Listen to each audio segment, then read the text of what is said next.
Hi സുഹൃത്തുക്കളെ, ഞാൻ ഇപ്പോൾ ഉള്ളത് കുറ്റ്യാടിപ്പുഴയുടെ ഓരത്ത് വടകര തിരുവള്ളൂർ ചാനിയംകടവ് നെടുമ്പ്രമണ്ണയുടെ ഓരത്താണുള്ളത്.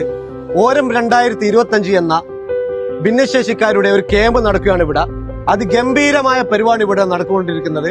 നമുക്ക് ആ പരിപാടിയിലേക്ക് നേരെ അങ്ങ് പോകാം.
ഒരുപാട് വ്യക്തികൾ ഇവിടെയുണ്ട്. അതുകൂടാതെ നമ്മളുള്ള മുസ്ലിം ലീഗ് സംസ്ഥാന വൈസ് പ്രസിഡന്റ് ഉമർ പാണ്ഡ്യശാല സാഹിബുണ്ട്.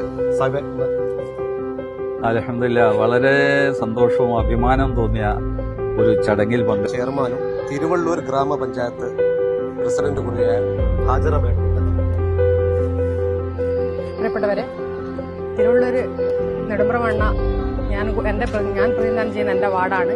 ആ വാർഡിൽ വെച്ച് ഇത്തരം ഒരു പരിപാടി നടത്താൻ സമൂഹത്തിൽ അന്യോന്യ അല്ലെ പാർശ്വവൽക്കരിക്കപ്പെട്ട ഒരു സമൂഹത്തെ മുഖ്യധാരയിലേക്ക് കൊണ്ടുവരുന്നതിന്റെ ഭാഗമായി അവരുടെ എല്ലാവിധ സർഗവാസനകളും ഇന്ന് ഇവിടെ വെച്ച് ഉത്സവ ആഘോഷ ഈ തിമർപ്പിൽ സലാമക്കയുടെ പ്രത്യേകം സജ്ജമാക്കിയ ഓരം 2025 കൺവീനർ മൊയ്തു കുണ്ടാറ്റിൽ, പിന്നെ ഈ പ്രദേശത്തുള്ള മുസ്ലിം ലീഗിന്റെയും മറ്റ് മുസ്ലിം ലീഗിന്റെ രാഷ്ട്രീയ പാർട്ടി പെടാത്ത ആൾക്കാർ, ഒരുപാട് ആൾക്കാർ ഇന്നലെ മെനഞ്ഞാൽ മുതൽ വളരെ കഠിന അധ്വാനം ചെയ്തിട്ടാണ് നമ്മൾ ഈ പരിപാടിയൊക്കെ സെറ്റാക്കിയത്. പരിപാടി സെന്ററിന്റെ കോർഡിനേറ്റർ പാലിയേറ്റീവിന്റെ ആദരണീയായ ഫൈസൽ രാമത്ത് സാഹിബുണ്ട് ഇവിടെ. അവരാണ് ഈ പരിപാടി സംഘടിപ്പിക്കുന്നത്. ഫൈസൽ കാ, എന്തെല്ലാം ഈ പരിപാടി? ഓരം 2025 എന്ന് പേരിടാനുള്ള കാര്യം ആദ്യമായിട്ട് പറയാം. ഇവിടെ കുറ്റ്യാടിപ്പുഴയുടെ ഓരത്താണ് ഈ പരിപാടി നടക്കുന്നത്. അതുകൊണ്ടാണ് മുസ്ലിം ലീഗും വടകര സിറ്റി സെന്ററും കൂടി സംയുക്തമായി നടത്തുന്ന പരിപാടിയാണ് ഓരം 2025. തിരുവള്ളൂർ ഗ്രാമപഞ്ചായത്ത് വനിതാ ലീഗ് പ്രസിഡന്റും വാർഡ് മെമ്പറുമായ ആദരണീയ നബീല മേഡം ഇവിടെ പറയാനുള്ളത്.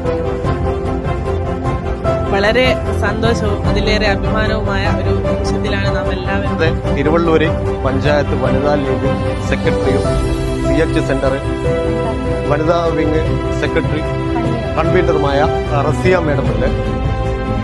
CH സെന്ററിനെ സംബന്ധിച്ചിടത്തോളം നിരവധി ക്യാമ്പുകൾ നടത്തിയിട്ടുണ്ട്. അപ്പൊ ആദ്യമാണ് ഇതുപോലത്തെ ഒരു ക്യാമ്പ് ഉദ്ദേശിക്കുന്നത് ഇതൊരു തുടക്കമാണ്.